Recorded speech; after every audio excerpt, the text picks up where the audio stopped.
आज हम नया चैप्टर शुरू करेंगे, HCF एंड LCM, मासा एवं लासा। सबसे पहले इस चैप्टर के नाम को समझते हैं कि मासा क्या होता है और लासा क्या होता है। तो मासा जो शब्द है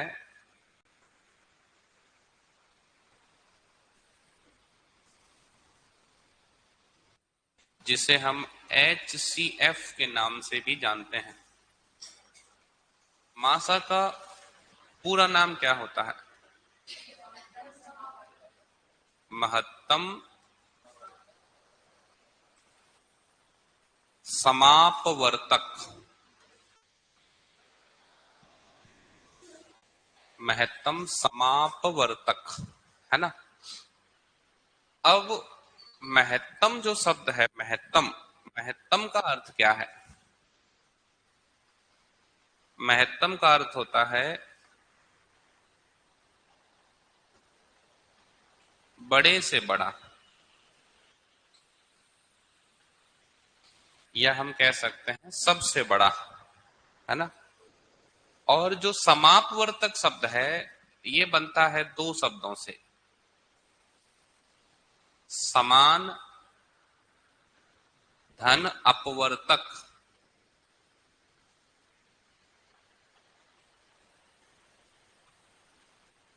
समान और अपवर्तक को जब हम जोड़ देते हैं तब ये बन जाता है समापवर्तक। तो महत्तम तो हमें समझ में आ गया कि बड़े से बड़ा लेना है। समापवर्तक बता रहा है कि समान होना चाहिए और अपवर्तक होना चाहिए। अब ये अपवर्तक क्या है? अपवर्तक क्या होता है जानते हो?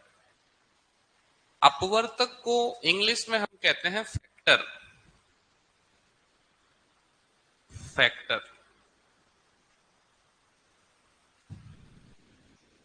यानी हम समझ सकते हैं कि अपवर्तक वो संख्या है जो किसी भी संख्या को पूर्णतः विभक्त करती है।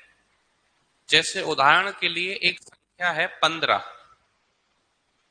एक संख्या ली 15, 15 एक से कट जाएगा, दो से नहीं, 3 से, 5 से और 15 से। तो अगर मैंने संख्या ली 15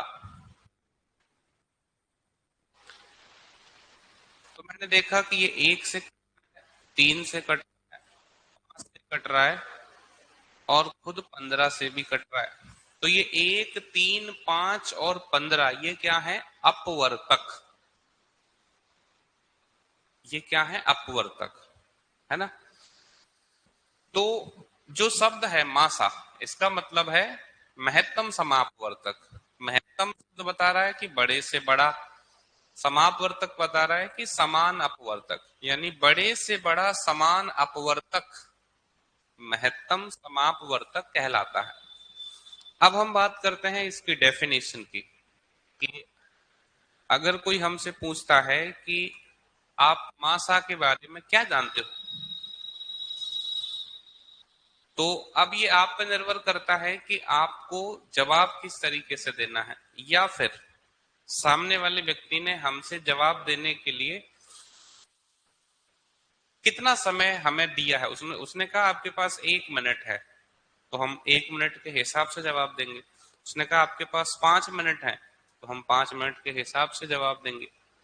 लेकिन अगर मुझे सिर्फ उतना ही पता है जो 1 मिनट में ही पूरा हो जाए, तो फिर मैं 5 मिनट में जवाब कैसे दूंगा? यानी अगर मुझे उस मासा के बारे में बस यही पता है कि बड़े से बड़ा होता है, उससे ज्यादा कुछ पता ही नहीं है, तो फिर मैं 5 मिनट तक क्या करूंगा उसके सामने खड़े। जैसे इंटरव्यूज जब होते हैं, तो इंटरव्यूज में आपको हर क्वेश्चन के लिए अलग अलग टाइम दिया जाता है ना। कई बार तो ऐसा है कि आप बोल रहे हो, जब इंटरव्यूअर जो आपका इंटरव्यू ले रहा है वो कह रहा है ठीक है अगला सवाल, तब तक आपको बोलना रहता है। अगर आप चुप हो गए तो बोलेगा okay thank you, you can leave, आप जा सकते हो। तो अब इसके लिए जरूरी है कि मैं जो टॉपिक पढ़ रहा हूं उसका मुझे डिटेल्ड नॉलेज हो, मुझे पता हो कि जो मैं पढ़ रहा हूं, कहते हैं ना बाल की खाल निकालना, वो आना चाहिए मैथ में आपको। क्योंकि अगर वो नहीं आएगा तो फिर आप किसी न किसी एग्जाम में फंस जाओगे, क्योंकि आपको मालूम है कंपटीशन तेजी से बढ़ रहा है। अब भिन्न का मासा भिन्न कलासा सबको आता है, फिर आपको एक्स्ट्रा क्या आता है? वो जो एक्स्ट्रा है वही आपको भीड़ से अलग करता है। तो अगर मैं बात करूं मासा के डेफिनेशन की,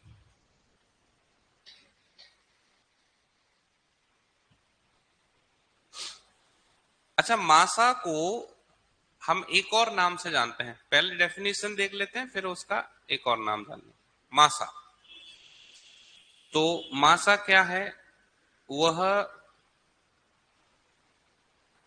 बड़ी से बड़ी संख्या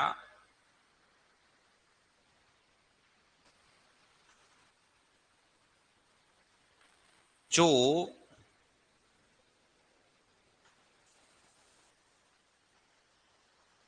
दी गई संख्याओं को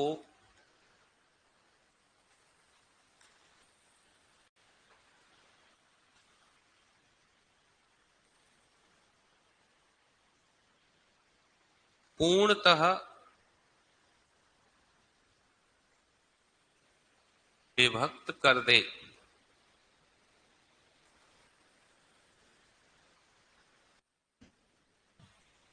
संख्याओं का मासा कहलाती है।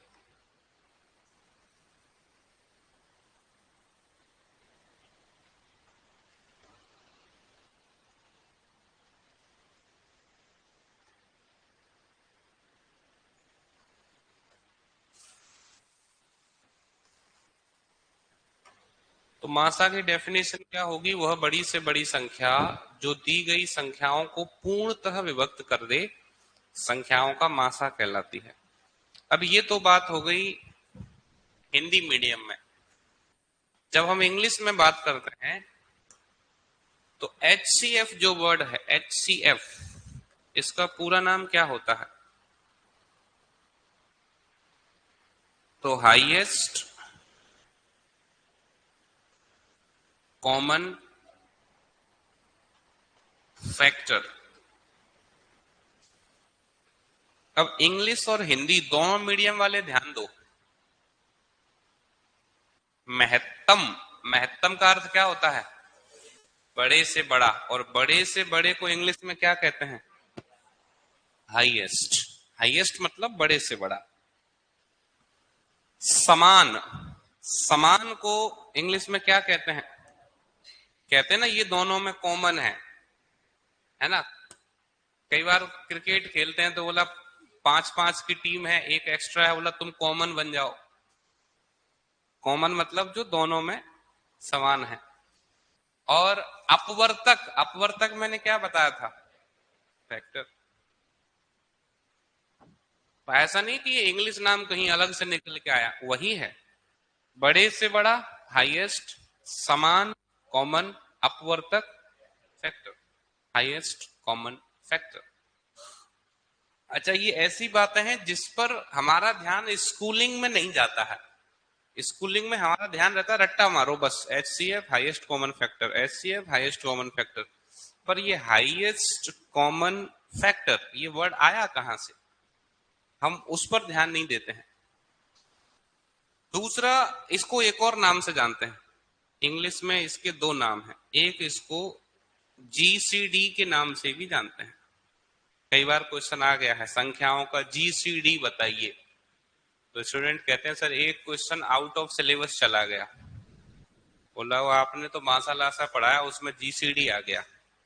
तो GCD क्या है? Greatest common divisor. Greatest common divisor.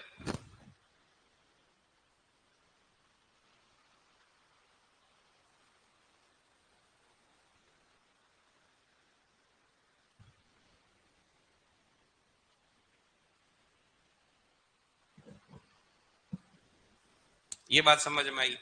अभी हम केवल इसके नाम को डिस्कस कर रहे हैं, है ना, कि जो महत्तम समापवर्तक जो शब्द है ये कैसे बना। है ना। अब हम क्या करते हैं, एक संख्या लेते हैं जिसका मासा निकाल के देखते हैं। तो एक तो हमने 15 ले ली, है ना। अब एक और संख्या हम यहां पे लेते हैं, 35 ले लेते हैं, चलो ठीक है।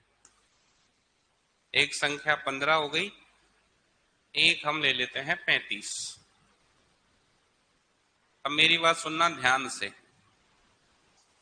आप मुझे 35 के अपवर्तक बताइए। अपवर्तक, ऐसे हवा में बात नहीं करनी है, शुरुआत एक से। क्योंकि जब आप स्कूल में गए थे तो सीधे 10th क्लास में आए थे नहीं, तो सबसे पहले एक, एक के बाद दो तीन से जाएगा नहीं, चार से भी नहीं जाएगा, तो 5, 7 और खुद 35। यस और नो, इसके अलावा भी कुछ हो सकते हैं? नहीं। अब कोई आपसे कहे कि 15 और 35 का मासा बताओ, तो हम क्या करेंगे, पहले देखेंगे समान अपवर्तक। तो समान क्या है, एक है, दोनों में समान है, 5 है, दोनों में समान है, इसके अलावा कुछ है? नहीं। यानी इसके समान अपवर्तक कौन से हैं, 1 और 5। मान लो क्वेश्चन आ जाए कि 15 और 35 के समान अपवर्तक बताइए, तो 1 और 5। अब मासा बताइए, तो मासा क्या होता है, बड़े से बड़ा समान अपवर्तक होता है। तो 1 और 5 में बड़े से बड़ा क्या है, 5 है। तो 15 और 35 का अगर हम मासा निकालेंगे तो क्या आएगा, 5 आएगा।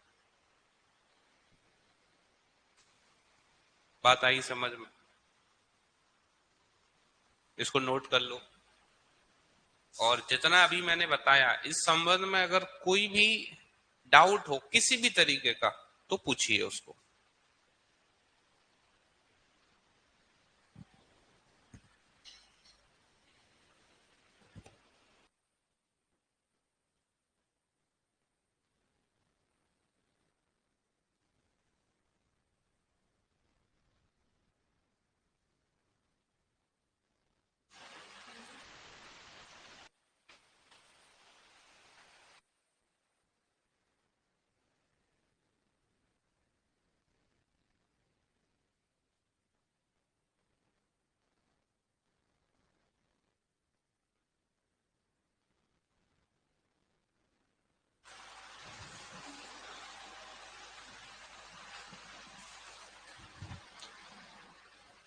अच्छा, अगर आपको इतना क्लियर है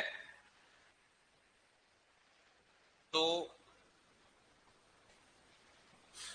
एक बात बताओ, पहले मैं इसको हटा देता हूं, है ना, जिससे क्या है, कितना क्लियर है वो तभी तो पता चलेगा।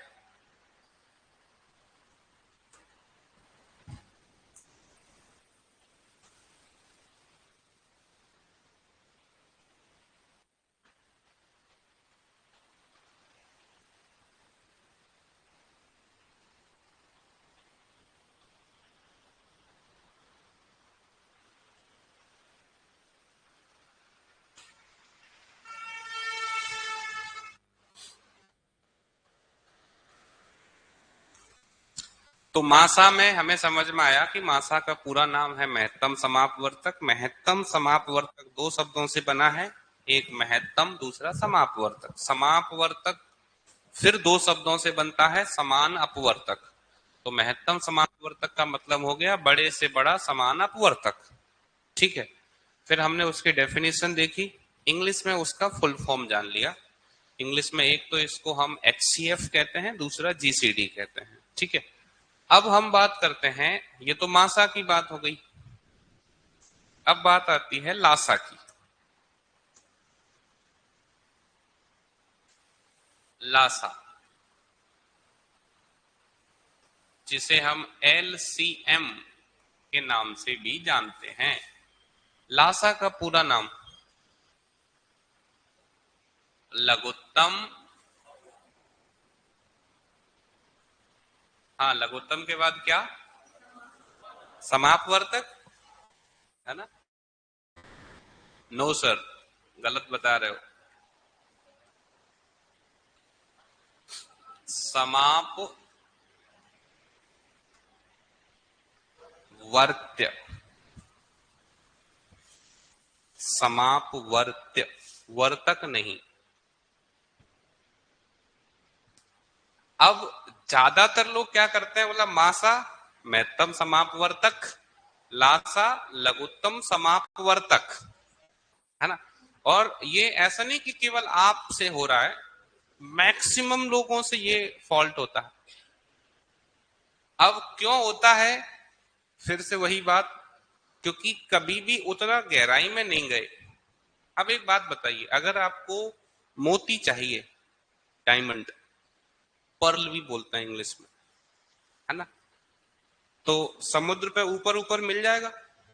ऊपर ऊपर क्या मिलेगा? कूड़ा करकट, है ना, प्लास्टिक, मछलियां। थोड़ा जाओगे तो मोती कहाँ मिलता है? गहराई में, है ना? तो गहराई में अगर जाना है तब समझ में आएगा कि अपवर्तक नहीं है, कुछ और है। तो ये जो शब्द है लघुत्तम, लघुत्तम का मतलब क्या है?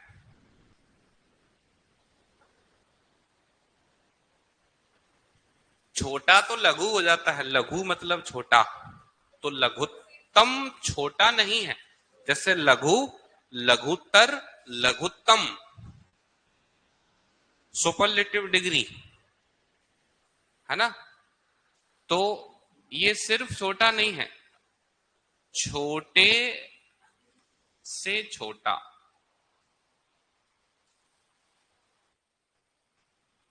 यानी सबसे छोटा। छोटे से छोटा मतलब सबसे छोटा। समापवर्त्य, ये शब्द बनता है दो शब्दों से, पहला समान, दूसरा अपवर्त्य।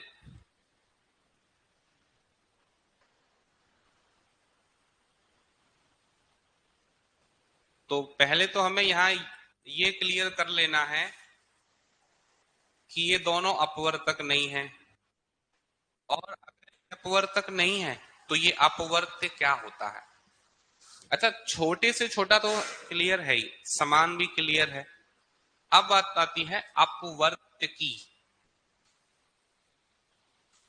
अपवर्त्य को हिंदी में हम एक और नाम से जान सकते हैं, गुणज। गुणज, है ना? इंग्लिश में हम इसको कहते हैं मल्टीपल, मल्टीपल।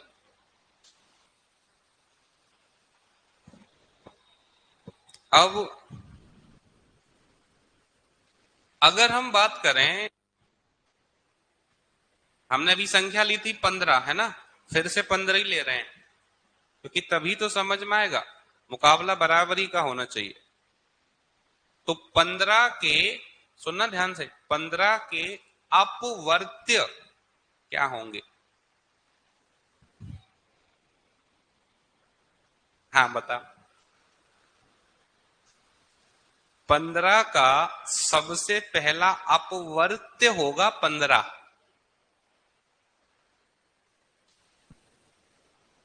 एक, तीन, पांच नहीं। दूसरा 30, 45,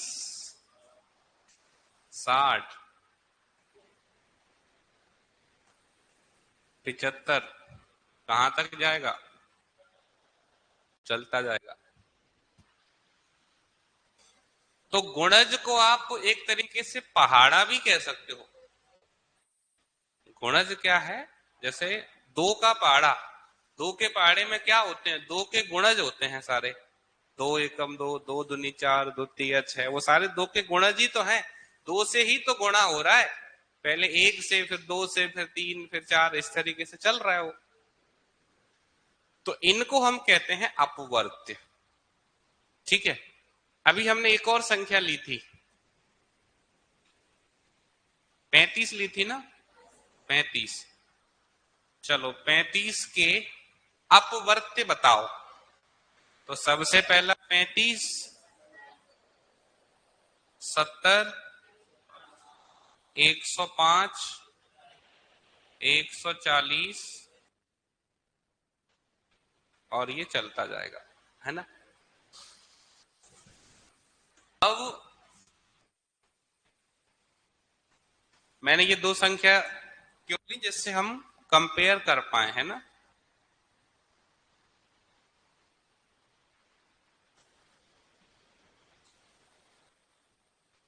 अब मैं आपसे कहूं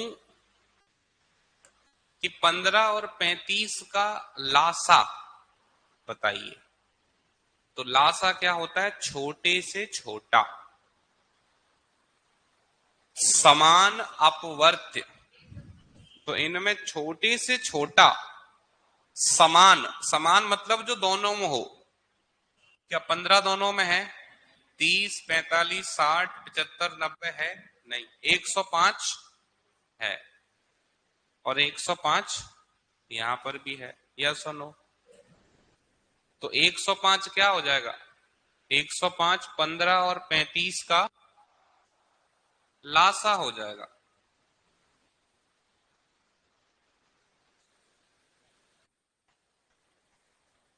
अब डेफिनेशन,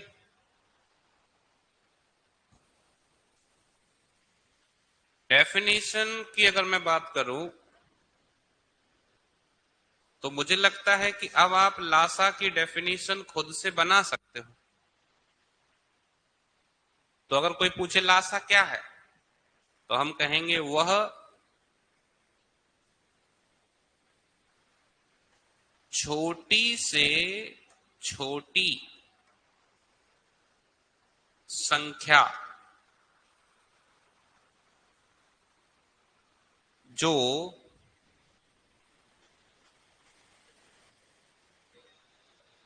दी गई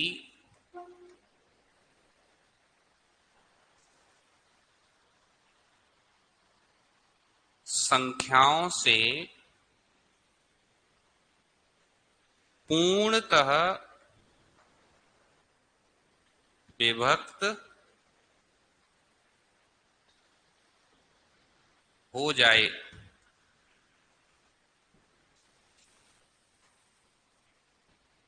संख्याओं का लासा कहलाती है।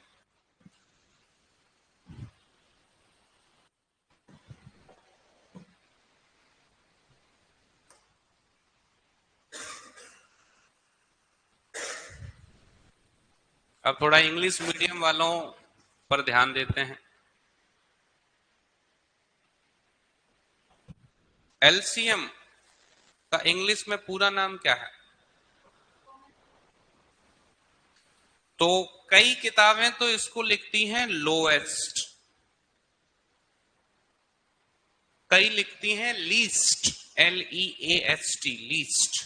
दोनों का मतलब एक ही है, लोएस्ट भी छोटे से छोटा होता है, लीस्ट भी छोटे से छोटा होता है, तो उससे कंफ्यूज नहीं होना है।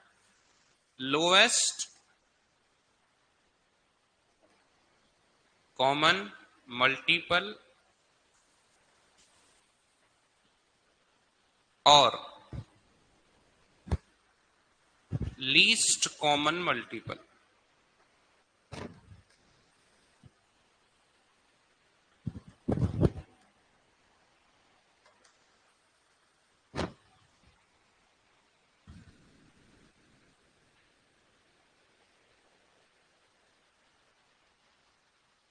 अब हमारे लिए सबसे ज्यादा काम की बात,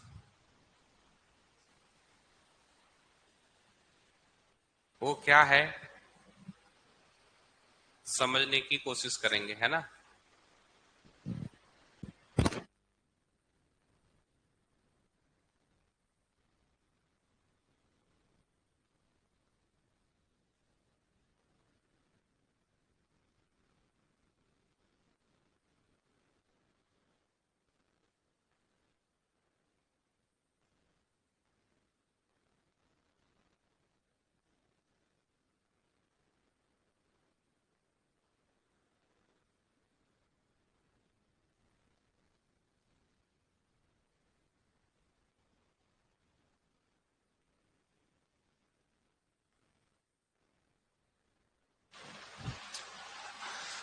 अच्छा, डेफिनेशन पे ध्यान दो थोड़ा सा। जैसे छोटी से छोटी, है ना। हमने 15 और 35 का एलसीएम निकाला, मतलब छोटे से छोटा निकाला, तो 105 आया, है ना। और जब हमने 15 और 35 का बड़े से बड़ा निकाला तो 5 आया। अच्छा, आप मासा में कह रहे थे बड़े से बड़ा, बड़े से बड़ा क्या निकला? 5। और आप लासा में कह रहे हो कि छोटे से छोटा, और छोटे से छोटा क्या निकला? 105। तो कौन बड़ा और कौन छोटा?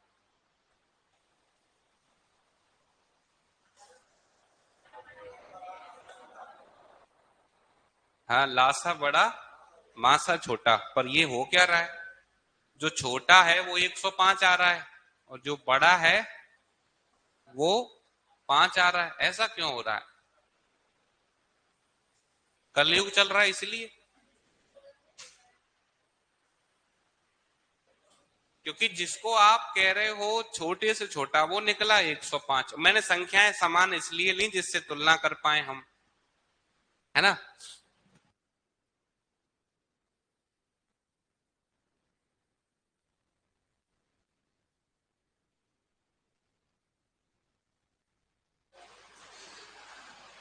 अच्छा, ऐसा क्यों हो रहा है? कोई जवाब दे सकता है? हाँ,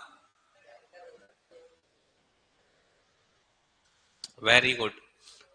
अगर मान लो हम मासा को महत्तम वर्तक और लासा को लघुत्तम समापवर्तक के नाम से जानेंगे तो इस अंतर को कभी नहीं बता सकते। इस अंतर को आप तभी बता सकते हो जब आप अपवर्तक और अपवर्त्य में अंतर जानोगे। वो अपवर्तक है, ये क्या है? अपवर्तक। ये अपवर्त्य है, इसलिए अंतर है। तो अगर कोई आपसे ये कहे कि नहीं, ज्यादा टाइम नहीं है, आप तो 20 सेकंड में लासा और मासा दोनों समझा दो। और हमने इतना पढ़ा है पूरा विस्तार से, अपवर्तक, बड़े से बड़ा, छोटे से छोटा, ये इतना संबंध अब 20 सेकंड ही मिल रही हैं, फिर क्या करेंगे?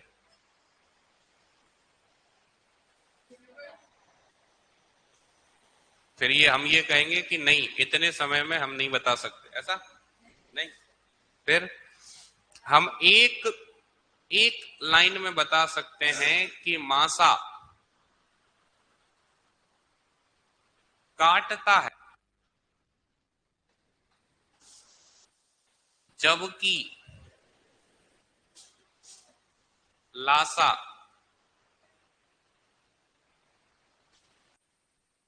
कटता है।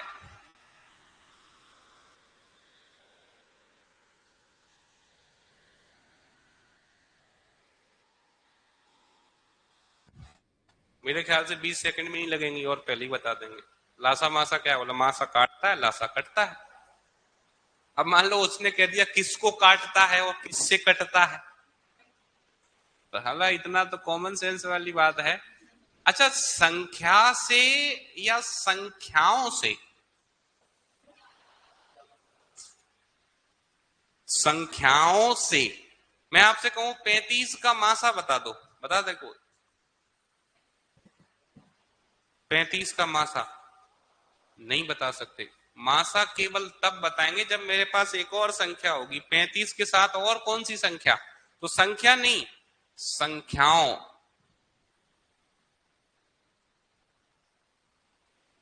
तो किसको काटता है? संख्याओं को। किससे कटता है? संख्याओं से। ये बात समझ में आ गई, है ना। ये इस चैप्टर का जो नाम है उसका परिचय हुआ कि मासा क्या है और लासा क्या है, महत्तम समापवर्तक क्या है और लघुत्तम समाप वर्त्य क्या है ना, समाप वर्त्य। ठीक है। अब अब आते हैं काम की बात पे, एग्जाम की बात पे। एग्जाम में क्वेश्चन कैसे पूछे जाते हैं, है ना। तो एग्जाम में आपको चार बातों का ध्यान रखना है। अगर आपको ये चार बातें आती हैं तो आपका एचसीएफ एलसीएम का कोई भी क्वेश्चन गलत नहीं होगा। कौन सी चार बातें? हमने लासा मासा तो सीख लिया, पर सबसे पहली चीज जो एग्जाम में पूछी जाती है वो आपसे पूछा जाता है भिन्न का मासा। भिन्न समझते हो क्या होता है?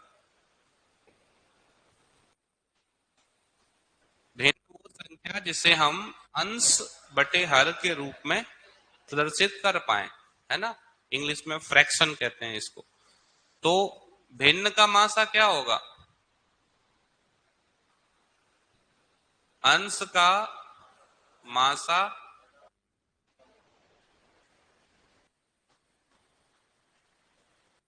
अपॉन हर का।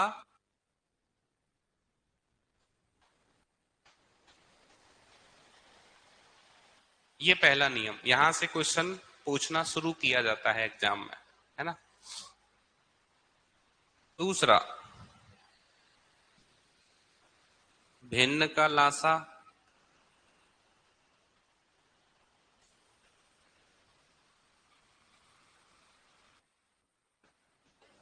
भिन्न का लासा क्या है? तो ये आपका हो जाएगा अंश का लासा बटे हर का मासा।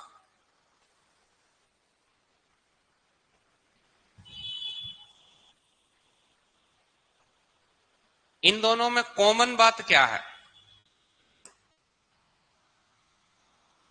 अंश और कॉमन है ना। हाँ, वेरी गुड। मतलब ऐसे स्टूडेंट ही चाहिए होते हैं हमें, बिल्कुल कॉमन बातें बहुत जल्दी पहचान लें। इधर ध्यान दो विद्वान साथियों, जो आप निकाल रहे हो वो अंश का निकालते हैं। अगर आप मासा निकाल रहे हो तो ऊपर मासा नीचे लासा। अगर आप लासा निकाल रहे हो तो ऊपर लासा नीचे मासा, यानी जो निकालना है वो अंश का निकालते हैं और हर उल्टा चलता है ना। तो अगर मुझे मासा निकालना है तो मैं अंश का मासा निकालूंगा, अगर मुझे लासा निकालना है तो मैं अंश का लासा निकालूंगा। तीसरा, सबसे पावरफुल और सबसे ज्यादा इंपॉर्टेंट, दो संख्याओं का गुणनफल।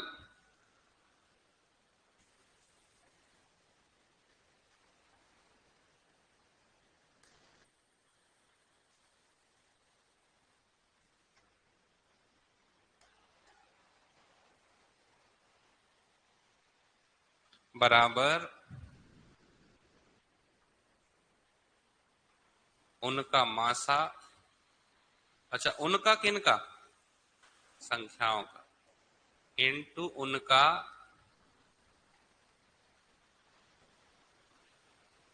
लासा।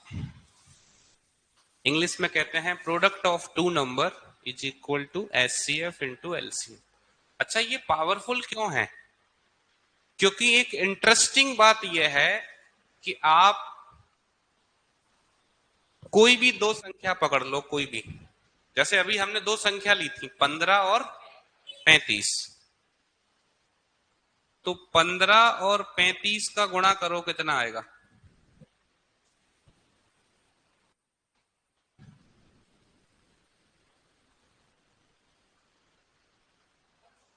525। तो दो संख्याओं का गुणनफल बराबर होता है किसके? उनका मासा। मासा कितना आया था? 5 इंटू उनका लासा कितना आया था? 105। 5 इंटू 105 करो, कितना आएगा? 525। है कमाल की बात कि दो संख्याओं का जो गुणनफल होगा वही गुणनफल उनके लासा और मासा का भी होगा। ये बात समझ में आ गई? क्लियर? अब सबसे आखिरी पॉइंट। अच्छा, ये पॉइंट मैं आपको बोनस के तौर पे बता रहा हूं, वैसे ये किताबों में नहीं है ना। जैसे कई बार ऐसा होता है कि जब हम कोई खेल खेल रहे हैं, हमें लग रहा है कि सामने वाला खिलाड़ी अभी खेल में नया है। मैं क्रिकेट की बात कर रहा हूं क्योंकि मुझे क्रिकेट से लगाव थोड़ा ज्यादा हुआ से। तो हम क्या करते हैं, सामने वाले को पहले स्लो बॉल खिलाते हैं। अब वो हिट करता है, उसको लगता है कि मैं अच्छा खेल रहा हूं। जब उसको ये लगने लगे कि वो अच्छा खेल रहा है, फिर हम उसको यॉर्कर देते हैं मिडिल स्टंप पे, और उसका स्टंप उखड़ के कीपर के हाथ में पहुंच जाता है या टूट जाता है। फिर हम बताते हैं कि भाई साहब आप अच्छा नहीं खेल रहे थे, हम आपको खिला रहे थे, है ना। तो ये जो पॉइंट है, ये वास्तव में आपके लिए ऐसा पॉइंट है जो आपको हेल्प करेगा ये समझने में कि मुझे कब एलसीएम लेना है, कब एचसीएफ लेना है ना। तो अगर किसी भी क्वेश्चन में घंटी शब्द आपको मिल जाए, 4 घंटियां, 5 घंटियां, 6 घंटियां, है ना। अगर आपको सिग्नल शब्द मिल जाए, सिग्नल किसी चौराहे पर आवागमन सूचक बत्तियां, जिनको हम सिग्नल कहते हैं। अगर आपको किसी भी प्रश्न में धावक शब्द मिल जाए, धावक, या एथलीट मिल जाए, या वृत्ताकार मार्ग, वृत्ताकार मार्ग लिखा हो, या स्टेडियम शब्द मिल जाए,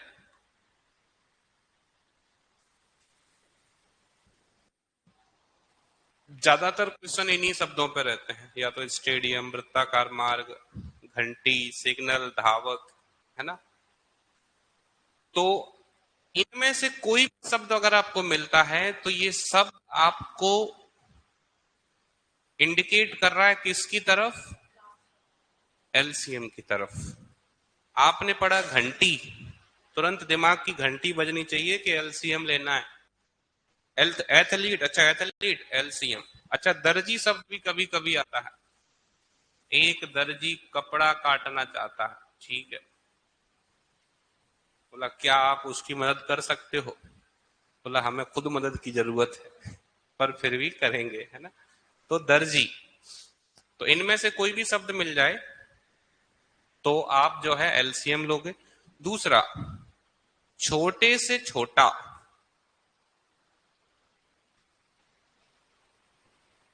छोटे से छोटा शब्द अगर मिल जाए तो ध्यान देना, 99.99%, 100% नहीं, एलसीएम लिया जाता है।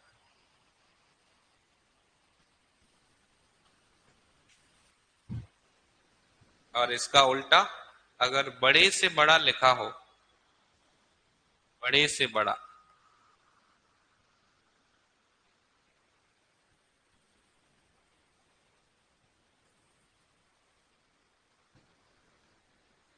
तो क्या लेते हैं, HCF लेते हैं। ठीक है, तो ये रहा आपका परिचय। अब कल से हम क्वेश्चन करना शुरू करेंगे। ठीक है, आज की क्लास को हम यहाँ पे कंप्लीट करते हैं। Thank you.